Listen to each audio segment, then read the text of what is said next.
बिस्मिल्लाहिर्रहमानिर्रहीम। बेटा, आज ये ईद से पहले हमारा लास्ट टेस्ट है। इसके बाद जो कमिंग वेडनेसडे को टेस्ट होगा चैप्टर वाइज और कमिंग संडे को जो फुल टेस्ट होगा वो इंशाल्लाह ईद के बाद शुरू करेंगे। और ईद के बाद फुल फ्लैज इंशाल्लाह अकेडमी भी टेस्ट होंगे और यहाँ पर ऑनलाइन भी होंगे इंशाल्लाह। तो आप लोग जो है ये कमिंग संडे, ये सब बताना था कि कमिंग वेडनेसडे को और कमिंग संडे को टेस्ट नहीं है। ईद के बाद इंशाल्लाह हम करेंगे, फिर हम अपलोड करेंगे कि कौन सी तारीख है इंशाल्लाह। सेकेंड ईयर पूरा बाकी है और एक हम न्यू टेस्ट भी सीरीज़ भी शुरू करेंगे चैप्टर वाइज। वो फर्स्ट ईयर का अलहदा होगा, सेकेंड ईयर का अलहदा होगा और इतवार के दिन अलहदा होगा। मतलब 3 टेस्ट हम करेंगे इंशाल्लाह वीक में। Thank you so much. बिस्मिल्लाहिर्रहमानिर्रहीम। बेटा, पहले MCQs है कि the solution which has the lowest freezing point. अब देखो बेटा, इस टाइप के क्वेश्चन मैंने 3-4 MCQs इसमें दिए हैं। लोअरिंग ऑफ वेपर प्रेशर है, एलिवेशन ऑफ बॉइलिंग पॉइंट है, लोअरिंग ऑफ फ्रीजिंग पॉइंट है।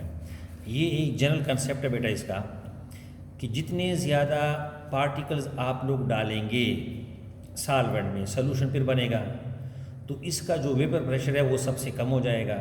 जब वेपर प्रेशर कम हो जाएगा तो बॉइलिंग पॉइंट ज़्यादा हो जाएगा और इसका फ्रीजिंग पॉइंट भी कम होगा। लेकिन ये बेटा डिपेंड करता है नंबर ऑफ पार्टिकल्स पे। तो अब यहाँ पर हमने लिखा है 0.1 molar potassium nitrate. Potassium nitrate का ये फार्मूला है बेटा। अच्छा, फिर दूसरा आपके पास है एल्यूमिनियम सल्फेट का ये फार्मूला है बेटा। ये फार्मूला एल्यूमिनियम सल्फेट का, और ये वहाँ पर जो है ना वो 3 है। अच्छा, फिर यहाँ पर जो है दूसरा आपके पास है पोटाशियम क्लोराइड का ये फार्मूला है और पोटाशियम सल्फेट का K2SO4। तो यहाँ पर जो आपके पास है एल्यूमिनियम सल्फेट का जो फार्मूला है, एल्यूमिनियम सल्फेट यहाँ पर 3 है बेटा और यहाँ पर 2 है। तो आप लोग मुझे ये बताएं कि इसमें जब ये आयंस में कन्वर्ट होगा तो इसके ये 2 आयंस बनेंगे, एक पोटाशियम आयन बनेगा, एक नाइट्रेट आयन बनेगा। लेकिन एल्यूमिनियम सल्फेट को बेटा देखो, एल्यूमिनियम की भी 2 आयंस बनेंगे और सल्फेट की भी 3 आयंस बनेंगे। तो यहाँ पर टोटल आयंस कितने हो गए बेटा? 5 आयंस हो गए। यहाँ पर 2 आयंस बनेंगे, यहाँ पर 3 आयंस बनेंगे। तो सबसे ज़्यादा आयंस किधर आ गए? नंबर ऑफ पार्टिकल किस में आ गए? एल्यूमिनियम सल्फेट में। तो एल्यूमिनियम सल्फेट के डालने की वजह से इसका फ्रीजिंग पॉइंट सबसे कम हो जाएगा। जितने पार्टिकल ज़्यादा डालेंगे तो वेपर प्रेशर क्या हो जाएगा? कम हो जाएगा, फ्रीजिंग पॉइंट भी कम हो जाएगा, एलिवेशन ऑफ बॉइलिंग पॉइंट इसका ज़्यादा हो। तो it depends upon what? Number of particles. अच्छा, तो ये आपके पास आंसर हुआ बेटा, ये 0.1 ये एल्यूमिनियम सल्फेट वाला। अच्छा, दूसरा क्वेश्चन है the solution of sugar in the solution of sugar in water contains free ions, free atoms, free molecules, free atoms and molecules. अब देखो बेटा, सोल्यूशन शुगर जो है ना, आप लोगों को पता है इसमें कोवेलेंट बॉन्ड होता है। तो यहाँ पर जो है वो कभी भी कोवेलेंट बॉन्ड कभी आयंस में कन्वर्ट नहीं होता। जब आयन में कन्वर्ट नहीं होगा तो एटम्स भी नहीं बनेंगे, फ्री एटम्स भी नहीं बनेंगे। इसका आंसर है फ्री मॉलिक्यूल्स में। तीसरा क्वेश्चन ये है बेटा, the vapour pressure of a solution and the vapour pressure of the solvent are related to what? देखो बेटा, आप लोगों ने 2 फार्मूले पढ़े हैं। ये जो है ना वेपर प्रेशर राउट्स लॉ में जो आप लोगों ने पढ़ा है, मैं लिखवाता हूँ कि vapour pressure of solution is directly proportional to the mole fraction of the solvent. ये आप लोगों ने पढ़ा बेटा, mole fraction of what? Of the solvent. ये आप लोगों ने पढ़ा है। अब यहाँ पर इसका अगर हम ये ले लें तो सिंपल सा मैं लिखवाता हूँ बेटा, PS is equal to what? Mole fraction. ये जो आप लोगों ने किया है, यहाँ पर क्या लिखा है बेटा? X1। तो आपके पास ये ऑप्शन, ये आपके पास B वाला ऑप्शन है, ये वाला करेक्ट है बेटा कि vapour pressure of the solution is directly proportional to what? To यहाँ पर जो है P0 PX1। तो आपके पास ये वाला करेक्ट है। अच्छा, इसकी कैलकुलेशन भी इंशाल्लाह जब कभी अकेडमियों में आएंगे, ये सारा कैलकुलेशन ये 2 तरीक़ों से हम एक्सप्लेन करते हैं। तो इंशाल्लाह जो भी आप लोगों को प्रॉब्लम्स होंगे यहाँ पर, फिर एक दिन के लिए अगर कोई दूर है तो एक दिन के लिए आ सकते हैं। सारे जो प्रॉब्लम्स हैं इंशाल्लाह हम करवा देंगे इंशाल्लाह। ईद के बाद आप लोग आ सकते हैं। अच्छा, तीसरा क्वेश्चन है बेटा, चौथा क्वेश्चन देखिए, इंक्रीज इन द टेम्परेचर, ये वाला increase in the temperature of any solution will काज। अब देखो बेटा, आप लोगों ने पढ़ा है मोलैरिटी पढ़ा है, आप लोगों ने मोलैरिटी पढ़ा है, आप लोगों ने ये दूसरा जो तीसरा क्वेश्चन इसका ऑप्शन दिया है बेटा मोल फ्रैक्शन दिया है, ठीक है, एक्स वगैरह, और यहाँ पर चौथा दिया है जनाबे वाला decrease in weight by wait percentage. अब देखो बेटा, ये जो मोलरिटी है ये टेम्परेचर पे डिपेंड करता है। टेम्परेचर बढ़ाने से मोलरिटी कम होगी, क्योंकि ये इसके नीचे यहाँ पर क्या लिखा है बेटा, यहाँ पर क्या लिखते हैं, वॉल्यूम लिखते हैं। अच्छा, यहाँ पर क्या लिखते हैं, यहाँ पर ग्राम्स लिखते हैं, यहाँ पर भी ग्राम्स है, यहाँ पर भी ग्राम्स है। तो ग्राम जो है ना, मास जो है वो टेम्परेचर बढ़ाने से या कम करने से ज़्यादा या कम नहीं होता, और वॉल्यूम टेम्परेचर बढ़ाने से ज़्यादा होता है या टेम्परेचर कम करने से कम होगा। तो जब वॉल्यूम ज़्यादा हो जाएगा टेम्परेचर बढ़ाने से, तो मोलरिटी की वैल्यू क्या आएगी, कम आएगी। तो ऑप्शन आपके पास आ गया बेटा, आपके पास डिक्रीज इन मोलरिटी। ये टेम्परेचर बढ़ाने से इसका आंसर क्या आएगा बेटा, डिक्रीज इन मोलरिटी। अच्छा, चौथा क्वेश्चन ये है बेटा, at room temperature the mole fraction of a solute is 0.25 and the vapour pressure of the solvent is this one, the lowering of vapour pressure. अब देखो बेटा, फार्मूला आपके पास है लोअरिंग ऑफ वेपर प्रेशर। ये दो तीन फार्मूले हैं, P0 minus PS divided by P0, ये lowering vapour pressure of N2 divided by ये mole fraction of what, of solute. मैं सिंपल लिखवाता हूँ बेटा, चलो, X2, mole fraction of X2, ठीक है, ये आपके पास है। अब क्वेश्चन क्या कहता है, increasing the solution, sorry, at room temperature the mole fraction of a solute. अच्छा, मोल फ्रैक्शन की वैल्यू गिवन है, ये कितनी वैल्यू गिवन है, 0.25, ठीक है, 0.25। ये मैं लिखवाता हूँ जनाबी वाला P0 minus PS divided by, अच्छा, P0 सॉल्वेंट की कितना गिवन है, 0.8। अच्छा, मोल फ्रैक्शन ऑफ सॉल्यूट की कितनी की है, 0.25, ठीक है, ये आपके पास गिवन है।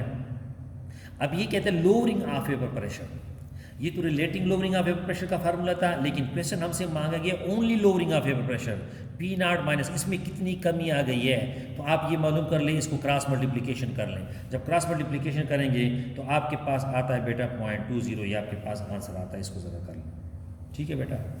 अच्छा, क्वेश्चन है बेटा, अ प्रेशर कुकर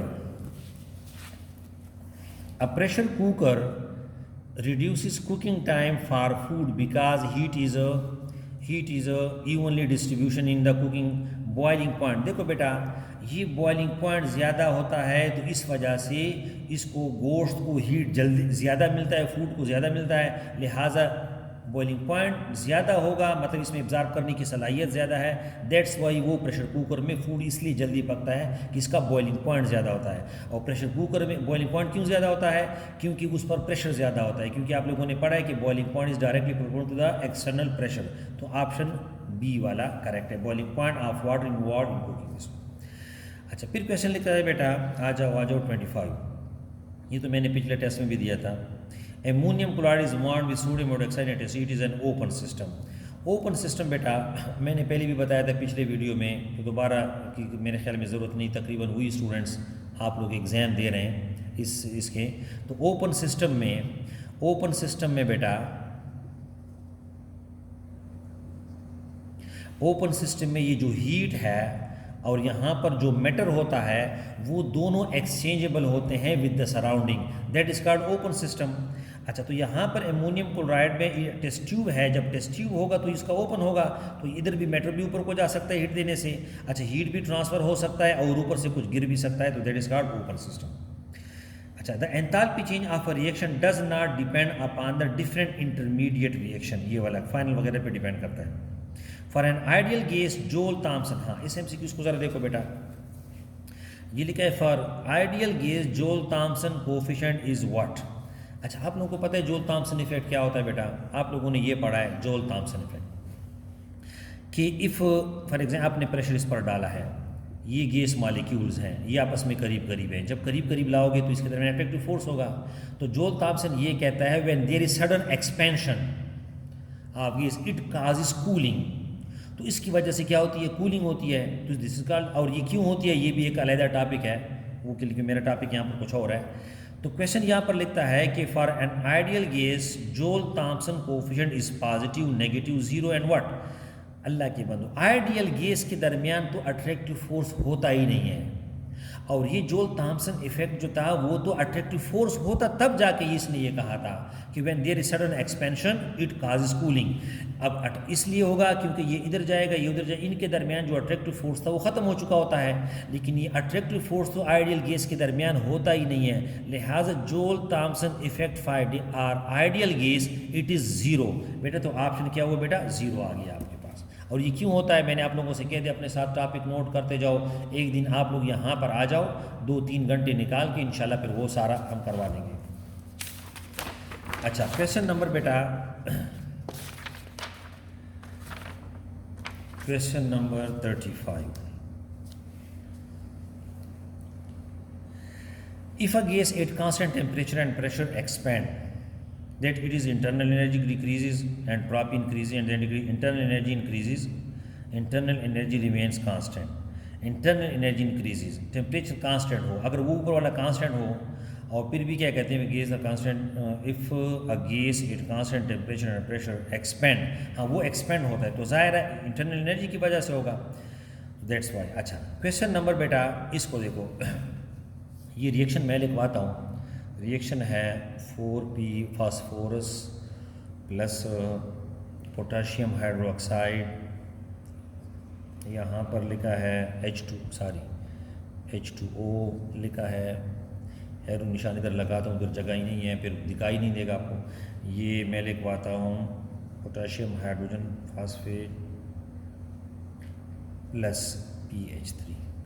अब देखो बेटा ये आपके पास है PH3, ये आपके पास है। लिसन बेटा, अब क्वेश्चन कहता है कि, क्वेश्चन ज़रा देख लो बेटा, ये लिखा है कि in the following reaction 4p following P is only oxidise, P की ऑक्सीडेशन हो गई है, रिडक्शन हो गई है, ऑक्सीडाइज भी हो गई, रिडक्शन। अब देखो बेटा यहाँ पर P जो आप लोगों ने पढ़ा है फ्री एलिमेंट जो होता है, फ्री एलिमेंट होता है 0 ऑक्सीडेशन नंबर। अच्छा, यहाँ पर आपके पास ये +1 है तो ये क्या होगा +3, तो ये क्या होगा माइनस, तो ये P से एक तो बना है -3, मतलब ये इसकी रिडक्शन हो गई है, यहाँ पर तो रिडक्शन है, लेकिन यहाँ पर देखो बेटा +1, ये +1 हाइड्रोजन इसका -2, तो -2 4 कितना हो गया -8, ठीक है बेटा। अच्छा, ये +1 ये +1, अब इसमें क्या जमा किया जाए कि 0 आ जाए, तो इसका मतलब कि यहाँ पर क्या होगा +6 होगा, तो इसका मतलब ये होगा P से +6 भी बन गया है और P से -3 भी बन गया है, तो यहाँ पर इसने इलेक्ट्रॉन लॉस किए हैं और यहाँ पर इलेक्ट्रॉन इसने क्या किए बेटा गेन किए हैं, तो दैट्स वाई इसमें ऑक्सीडेशन भी हुआ है और रिड्यूस भी हुआ है। तो आपके पास ऑप्शन आ गया बेटा, ये option P is both oxidise as well as what reduced. अच्छा, दूसरा आपके पास ये है, देखो बेटा ये question number, oxidation number of carbon in H2CO4, ये लिखा है बेटा H2C2O4 लिखा है, दूसरा दिया है बेटा मीथेन, तीसरा दिया है बेटा डायमंड मींस कार्बन। कहते हैं इसमें कार्बन का ऑक्सीडेशन नंबर कितना है respectively, the oxidation number of carbon. अब मुझे बताएं आप लोग, इन तीनों में ऑक्सीडेशन नंबर ये 1 दिया है, ये 2 है, ये 3 है, इनमें ऑक्सीडेशन नंबर रेस्पेक्टिवली कितना है? देखो बेटा इसका +1, 2 का कितना होगा +2 होगा। अच्छा, एक ऑक्सीजन का कितना है -2, 4 का कितना होगा -8, इसमें क्या जमा किया जाए +6, तो एक का +2 का +6 है, एक का कितना होगा बेटा कार्बन का +3 होगा, समझ आए ना। एक हाइड्रोजन का +1, 2 का कितना होगा +2, एक ऑक्सीजन का -2, 4 का कितना होगा -8, में क्या जमा किया जाए कि 0 आ जाए +6, लेकिन +6 तो 2 कार्बन का है, तो एक कार्बन का कितना होगा +3। अच्छा, यहाँ पर बेटा +1 ये आपके पास आ गया, +4 आ गया, तो इसका कितना होगा -4। अच्छा, और फ्री एलिमेंट का कितना होता है बेटा 0 होता है, तो एक कार्बन का आपके पास आ गया +3, दूसरे का आ गया -4, तीसरे का कितना आ गया 0, तो इसमें कौन सा ऑप्शन हुआ बेटा, ये ऑप्शन बी हुआ, ऑप्शन बी इज करेक्ट, ये वाला ऑप्शन बी, ये देखो +3 -4 0। अच्छा, आगे देखो बेटा क्वेश्चन नंबर विच वन, ये आ गया, हाँ अब देखो बेटा इक्विवेलेंट वेट, ये बड़ा इंपॉर्टेंट क्वेश्चन है बेटा। इक्विवेलेंट वेट किसे कहते हैं? यहाँ पर आपके पास लिखा है the equivalent weight of sodium disulphate और इसमें से ये बना है इक्विवेलेंट वेट। पहले यहाँ पर मैं इक्विवेलेंट वेट के बेटा 7 डिफिनीशन है, 7 definition of equivalent weight, 7 definition है इक्विवेलेंट वेट के। लेकिन यहाँ पर जो मैंने कराना है इक्विवेलेंट वेट के कंपाउंड के लिए अपना डिफिनीशन, एसिड के लिए अपना डिफिनीशन, बेस के लिए अपना डिफिनीशन, अच्छा ये कंपाउंड के लिए अपना डिफिनीशन, एलिमेंट के लिए अपना डिफिनीशन, ऑक्सीडाइजिंग एजेंट के लिए अपना डिफिनीशन और रिड्यूसिंग एजेंट इसके लिए अपना डिफिनीशन। कितने हो गए 1 2 3 4 5 6, हाँ, और आयन के लिए अपना डिफिनीशन। ये 7 डिफिनीशन है बेटा। अब टाइम कम है, जो यहाँ पर जो डिफिनीशन मांगा गया ऑक्सीडाइजिंग रिड्यूसिंग एजेंट के बारे में है, बाकी भी इंशाल्लाह और टेस्टों में इंशाल्लाह एग्जाम हम देंगे तो उसके लिए भी क्या कहते हैं उसमें भी मैं दिया करूँगा। तो अभी मैं करा देता हूँ इसमें यहाँ पर जो क्वेश्चन है, क्वेश्चन भी लिखवाता हूँ। अच्छा यहाँ पर आपके पास है, ये देखो बेटा, ये मैंने लिखवा रहा हूँ आप लोगों को, ये लिखा है सोडियम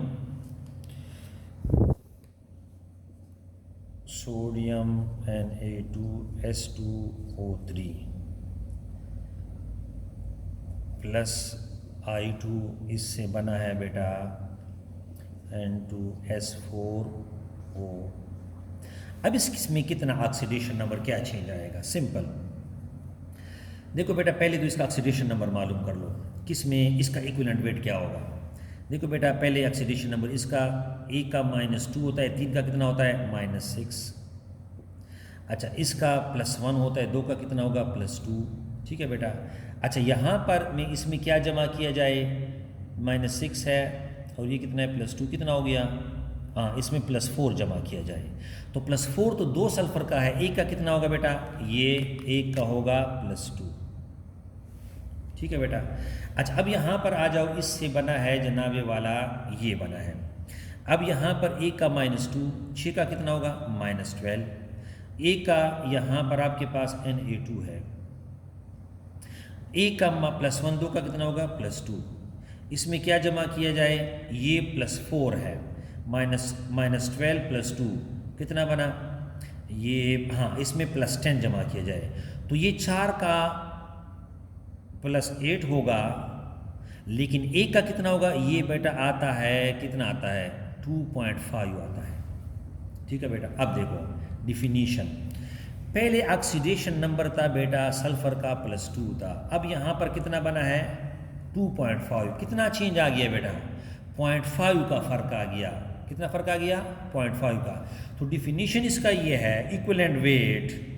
अब ये देखो इसमें ज़्यादा हुआ है तो ये एज ऑक्सीडाइजिंग एजेंट के तौर पर इस्तेमाल हो, ऑक्सीडाइज हुआ है। Equivalent molecular mass of the compound divide by how many electron last और इलेक्ट्रॉन चेंज, कितना चेंज आ गया है। तो कितना चेंज आ गया बेटा 0.5 चेंज आ गया, तो आप लोगों ने वो लिखना होता। अगर 2 का चेंज आता तो डिवाइडेड बाई 2 लिखते, अगर 3 का चेंज आता तो डिवाइड बाई 3, अगर 1 का चेंज तो डिवाइड बाई 1। तो नंबर ऑफ ऑक्सीडाइजिंग एजेंट और रिड्यूसिंग एजेंट, इसके लिए definition equivalent weight, definition of equivalent weight for oxidizing agent or reducing agent is what, number of molecular mass of the oxidizing agent or reducing agent divided by number of electron lost or number of electron gain, that is called its equivalent weight। और बाकी definition इंशाल्लाह फिर करा दूंगा।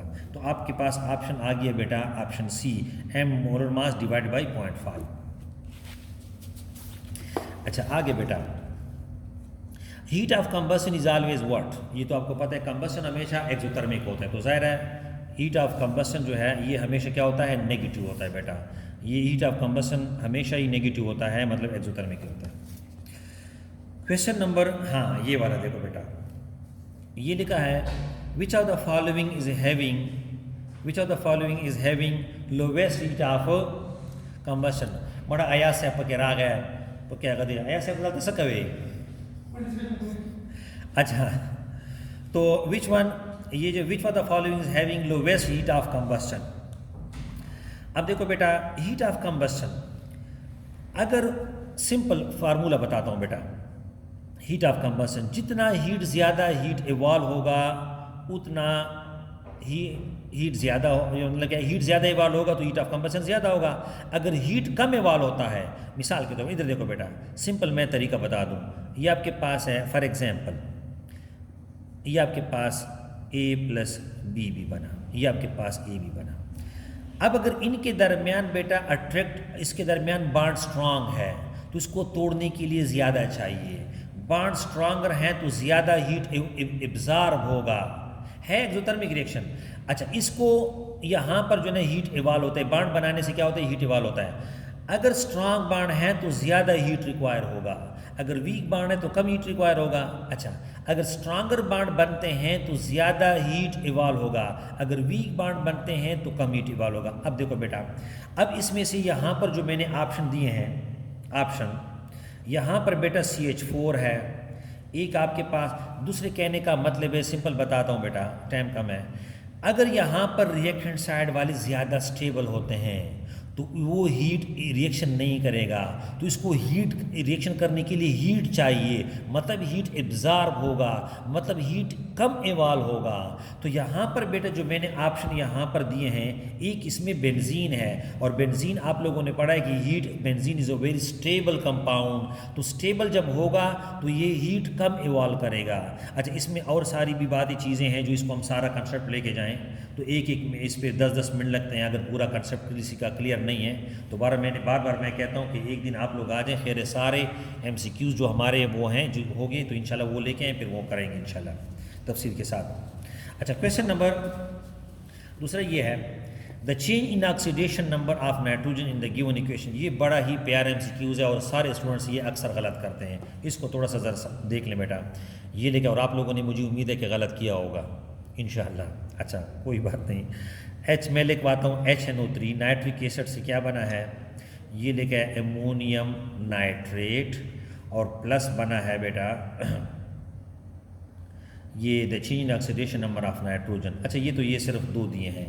अब इसमें देखो बेटा, ये तो खैर, ये देखो बेटा इसमें कितना चेंज आया है। यहाँ पर पहले मुझे ये बताएं, इसका ऑक्सीडेशन नंबर है 5, कितना है बेटा, 5 है।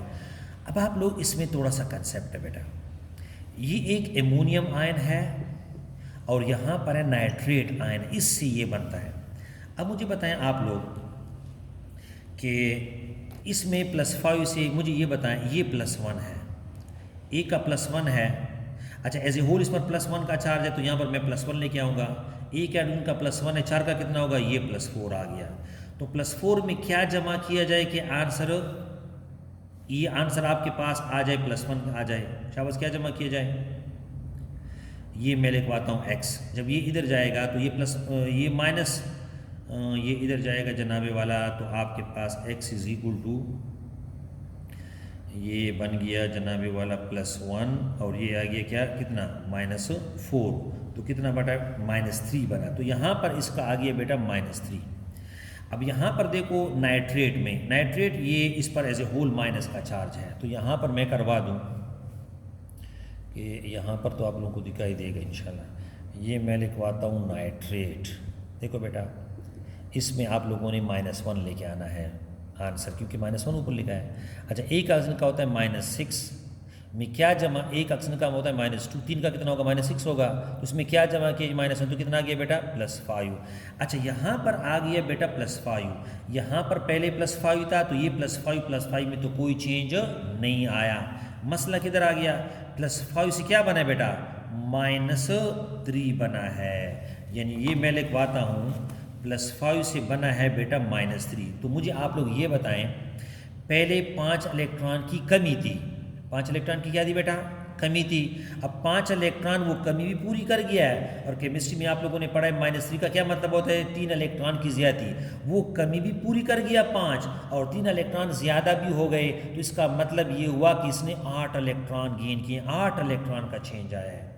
दोबारा ज़रा देखें बेटा, अब मिसाल के तौर पर मैं पेन ख़रीदने जा रहा हूँ और मेरे में 5 रुपये की कमी है पेन ख़रीदने में, तो रास्ते में मैंने, किसी ने मुझे पैसे दे दिए 8 रुपये। अब मैं इतने काबिल हो गया कि वो पेन भी मैंने ख़रीदा, 5 रुपये की कमी भी पूरी हो गई, और जेब में 3 रुपये एक्स्ट्रा भी आ गए, मतलब 8 रुपये मैंने गेन किए हैं। तो यहाँ पर जो ऑप्शन आपके पास आ गया बेटा 8 इलेक्ट्रॉन, अच्छा आगे, the freezing point of equimolar solution will be high. अब देखो बेटा, पहले वाला क्वेश्चन जो पहले मैंने कराया था, सिंपल मैंने बताया था कि नंबर ऑफ पार्टिकल्स ज़्यादा होंगे तो फ्रीजिंग पॉइंट क्या होगा, कम होगा। नंबर ऑफ पार्टिकल्स कम होंगे तो फ्रीजिंग पॉइंट क्या होगा, ज़्यादा होगा।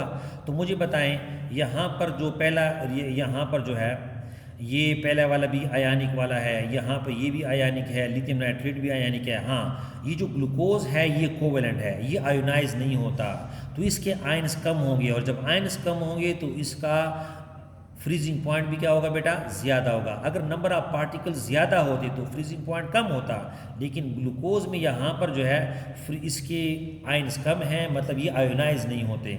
दैट्स वाई ये जो आपके पास है इसमें इसका बॉइलिंग पॉइंट क्या, सॉरी फ्रीजिंग पॉइंट क्या होगा, ज़्यादा होगा। अच्छा आगे क्वेश्चन नंबर बेटा ये आ गया बेटा, फिर आ गया व्हाट इज द, फिर वही कंसेप्ट है, विच of the following point one mole solution will have lowest freezing point. पहले वाला क्वेश्चन की तरह है लेकिन ज़रा कंपाउंड ज़्यादा है। अब देखो यहाँ पर लिखा है बेटा, एक लिखा है पोटाशियम सल्फेट, दूसरा दिया है बेटा सोडियम क्लोराइड दिया है, तीसरा दिया है बेटा ग्लूकोज, और चौथा दिया है बेटा यूरिया।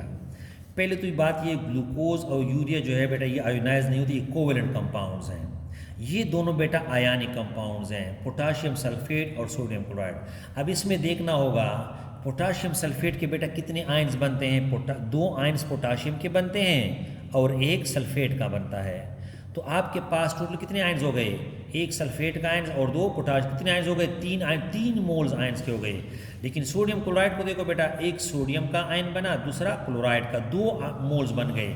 तो जितने ज़्यादा पार्टिकल्स होंगे, जितने ज़्यादा पार्टिकल्स होंगे उतना इसका असर ज़्यादा होगा, मतलब colligative property depends upon the number of particles. तो इसका ये जो आपके पास है क्वेश्चन, तो फ्रीजिंग पॉइंट भी इसका सबसे क्या होगा, कम होगा पोटाशियम सल्फेट का। अच्छा फिर लिखा है internal energy does not include energy of gravitational pull, ये वाला है। इसमें मतलब इसके वाइब्रेशन एनर्जी भी होती है, रोटेशन एनर्जी होती है, न्यूक्लियर एनर्जी, सारा कुछ जो है। हाँ आया सबसे तो मेरा दब के राजी खैर दिए। अच्छा अब यहाँ पर आपके पास ये वाला question number 67, when ideal liquid are mixed delta H of the system decreases increases remains unaffected. बेटा आप लोगों ने पढ़े आइडियल सोल्यूशन वगैरह। 75 बेटा देखो बेटा, which of the following ion is strongest oxidising agent. बेटा सिंपल ये है, कौन सा ऑक्सीडाइजिंग एजेंट स्ट्रॉन्गेस्ट होता है और कौन सा रिड्यूसिंग एजेंट। यहाँ पर मैंने पूछा ऑक्सीडाइजिंग एजेंट। देखो बेटा ऑक्सीडाइजिंग एजेंट एक तो 2 बातों पे डिपेंड करता है, एक तो जिसका साइज ज़्यादा होगा, तो वो जब साइज ज़्यादा होगा वो इलेक्ट्रॉन न्यूक्लियस से क्या होंगे, फासले पे होंगे, तो न्यूक्लियस का फोर्स इलेक्ट्रॉन पे क्या होगा, कम होगा। तो जब फोर्स कम होगा तो ये इलेक्ट्रॉन आसानी के साथ मतलब लूज करेंगे, दूसरे की ऑक्सीडेशन करा देंगे, खुद रिड्यूस हो जाएगा, दूसरे की ऑक्सीडेशन कराएंगे। दूसरी बात ये बेटा मतलब साइज पे डिपेंड कर गया। दूसरी बात ये है कि अगर एक का साइज, दोनों का साइज अगर बराबर भी है लेकिन एक में इलेक्ट्रॉन की तादाद ज़्यादा है, एक्स्ट्रा इलेक्ट्रॉन है, तो ये इलेक्ट्रॉन आसानी के साथ देंगे। ये इसका कंसेप्ट है। तो आपके पास ये क्लोराइड आयन वाला। अच्छा क्वेश्चन नंबर बेटा ये वाला है, in electrolytic cell flow of electron is from what. Flow of electron क्या कहते हैं, ये तो सिंपल सा है, ये आपके पास है बेटा। देखो ये आपके पास पहले यहाँ पर ये आपके पास है, ये कैथोड है, दूसरा एनोड है, ये एनोड है, ये चलो कैथोड है। तो आपके पास ये तो सिंपल आप लोगों ने पढ़ा है कि इलेक्ट्रॉन किधर से ट्रांसफ़र होता है, ये यहाँ से फ्राम कैथोड टू एनोड, ये सिंपल है। लेकिन दूसरे में किस्सा कुछ और है, वो जो गैल्वानिक सेल्स हैं या उसमें जो मेरे ख्याल में क्वेश्चन दिए हैं गालिबन। अच्छा कौन सा वाला हो गया ये क्वेश्चन, हाँ ये वाला। अब देखो बेटा, in the electrolytic cell of the fuse bauxite, bauxite आप लोगों ने पढ़ा है बेटा, ये एल्यूमिनियम का जो है ओर है, एल्यूमिनियम का ओर किसे कहते हैं, जिससे किसी मेटल को एक्सट्रैक्ट किया जाता है। विथ फ्यूज क्रायोलाइट ये ANA3L इस प्रोडक्ट, तो ये बेटा इसमें से एल्यूमिनियम हम हासिल करते हैं, तो ये एल्यूमिनियम इज करेक्ट। मतलब ये बॉक्साइट वगैरह it is a ore of an what of aluminium, तो इसमें यहाँ पर जो है ना इससे एल्यूमिनियम हासिल करते हैं, ये आपके बुक में उधर लिखा है। आगे है क्वेश्चन बेटा, oxidation number of oxygen in OF2, ये तो आपके पास है, आप लोगों ने पढ़ा बेटा।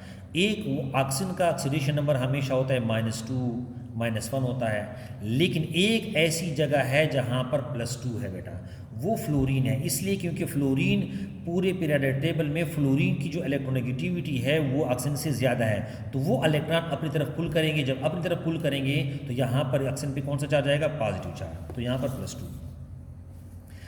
अच्छा आगे बेटा, during electrolysis of potassium nitrate hydrogen is evolve at cathode, जाहिर है वो पॉजिटिव चार्ज होता है तो कैथोड पे आएगा, इलेक्ट्रॉलिसिस की बात की है। In the reaction Fe + Cl2, ये क्या कहता है? Fe + 3Cl2 एरो निशान, ये आपके पास है FeCl3। अब देखो बेटा क्वेश्चन ये कहता है कि आयरन जो है ऑक्सीडाइज हुआ है कि वो रिड्यूस हुआ है, तो यहाँ पर तो फ्री एलिमेंट का क्या होता है? 0। अच्छा यहाँ पर तो इसका बन गया बेटा +3, तो आप लोग मुझे बताएं, सिंपल सा है, 0 से क्या बने +3, मतलब इसकी ऑक्सीडेशन हो गई, इस ऑक्सीडाइज्ड आयरन जो है वो क्या हुआ है? ऑक्सीडाइज हुआ है। ये क्वेश्चन आ गया बेटा। हाँ, the production of potential copper electrode in is 0.34 volt and then क्या जिंक, ये Zm नहीं है जिंक है, zinc electrode is 0.0106, EMF of the cell is, आप लोगों के पास फार्मूला है बेटा, टोटल सेल पोटेंशियल का फार्मूला है, ठीक है, वो आपके पास है E रिडक्शन माइनस क्या? E oxidation. तो आपके पास E रिडक्शन आपके पास दिया है 0.34 माइनस, और E ऑक्सीडेशन कितना है?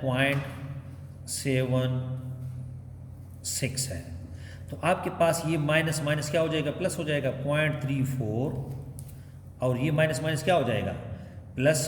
तो आपके पास ये आपके पास आ गया माइनस माइनस क्या हो जाएगा बेटा? प्लस हो जाएगा, तो 0.76। तो इससे आंसर आता है बेटा +1.10 आंसर, तो ऑप्शन ए इज करेक्ट। अच्छा ये आपके पास है question, the electrolysis of aqueous solution of sodium chloride liberate anode, ये क्लोरीन गैस एनोड पे, क्योंकि यहाँ पर आपके पास है, अब इसमें भी किस्सा कहानी है, एक सोडियम क्लोराइड है इन द एक्वियस सॉल्यूशन, ये आपके पास ये होता है। अब देखो यहाँ पर एक कैथोड है, दूसरा क्या है? एनोड है। अब बेटा ये कैथोड की तरफ जाता है और ये इसकी तरफ जाता है, सारी ये कैथोड की तरफ जाता है, सोडियम नहीं। और क्यों नहीं जाता? इसकी भी अपनी केमिस्ट्री है बेटा। और क्लोरीन यहाँ पर जाता है, क्लोरीन गैस एनोड पे जाता है, और सोडियम और हाइड्रोक्साइड के दरमियान जो है आपस में रिएक्शन करके सोडियम हाइड्रोक्साइड बनता है। बेटा देखो सोडियम जो है इनके दरमियान कंपटीशन है, रिडक्शन पोटेंशियल किसका ज़्यादा है, किस में इलेक्ट्रॉन लेने की सलाहियत ज़्यादा है, और यहाँ पर इलेक्ट्रॉन लूज़ करने की सलाहियत किस में ज़्यादा है। तो ये दो बातों पे डिपेंड करता है, रिडक्शन पोटेंशियल, ऑक्सीडेशन पोटेंशियल। दूसरा यहाँ पर जो है क्लोराइड आयन की मिकदार ज़्यादा होती है और हाइड्रोक्सिल आयन बहुत कम मिकदार में होते हैं, दैट्स वाई क्लोराइड आयन यहाँ पर जो है ना डिपॉजिट होके यहाँ पर क्लोरीन गैस बनता है। अच्छा फिर यहाँ पर लिखा है साल्ट ब्रिज वाला तो मेरा पसंदीदा टॉपिक है बेटा, और कभी ज़िंदगी इंशाल्लाह बेहतरीन फिर समझा देंगे। If the salt bridge is not use between two half cells, फिर यहाँ पर ड्रॉप टू ज़ीरो, ये ज़ीरो आता है क्योंकि जब साल्ट ब्रिज वो यहाँ पर इसको आयन जो होते हैं वो न्यूट्रलाइज नहीं होते, तो यहाँ पर ड्रॉप टू ज़ीरो आता है बस। अच्छा यहाँ पर लेकिन which element acts as reducing agent in the reduction potential, reducing agent जो दूसरे की रिड्यूस करता है खुद ऑक्सीडाइज होता है। तो ये सिंपल आपके पास है, ये मैं लिखवाता हूँ रिएक्शन। ये बेटा कहता है कि जिंक प्लस H2SO4, और ये एरो निशान है जिंक सल्फेट प्लस H2। अब देखो बेटा यहाँ पर तो ज़ीरो है, ठीक है, यहाँ पर प्लस क्या बना, +2 बना। इसका मतलब अच्छा, यहाँ पर आपके पास है हाइड्रोजन +1 था और यहाँ पर 0 बना, मतलब हाइड्रोजन ने इलेक्ट्रॉन गेन किए हैं। तो zinc is use as a reducing agent, जो दूसरे की रिडक्शन करता है और ख़ुद क्या हो गया बेटा, ऑक्सीडाइज हो गया। तो यहाँ पर ऑप्शन आ गया बेटा किधर है, कौन सा रिड्यूस हुआ है, रिड्यूसिंग एजेंट। तो जिंक क्या हुआ बेटा, रिड्यूसिंग एजेंट के तौर पर इस्तेमाल हुआ, इसलिए क्योंकि हाइड्रोजन को यहाँ पर 0 करा दिया +1 से, मतलब इसको इलेक्ट्रॉन दे दिए, +1 से 0 करा दिया और ख़ुद क्या हुआ, ख़ुद ऑक्सीडाइज हुआ। तो it is use as what, as a oxidising agent.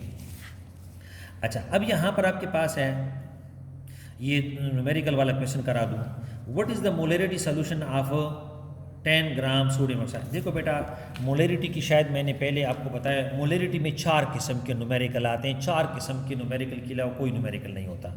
एक यहाँ पर मैं लिखवाता हूँ, उधर क्या इशारा कर रहे हैं कि टाइम पूरा है, 40 मिनट पूरे होने, फिर ये वीडियो ख़त्म हो जाएगी, बस ये करा देता हूँ। एक मैं लिखवाता हूँ, ये formula, mass divide by molar mass multiplied by 1000 divide by जितने में से आप लोगों को, फॉर एग्जांपल कहते हैं 500 में से बना दें, अब इस क्वेश्चन में से बनाया, कहते हैं 500 ml बना दो, तो इसकी मोलरिटी कितनी होगी।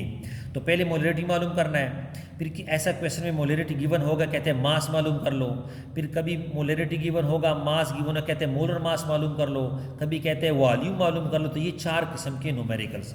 अब यहाँ पर आपके पास है, what is the molarity of solution of 10 ग्राम, तो मैं वैल्यू पुट करता हूँ, 10 ग्राम दिया है, किसका दिया बेटा, सोडियम हाइड्रोक्साइड। सोडियम हाइड्रोक्साइड का मोलर मास कितना है, 40 ग्राम।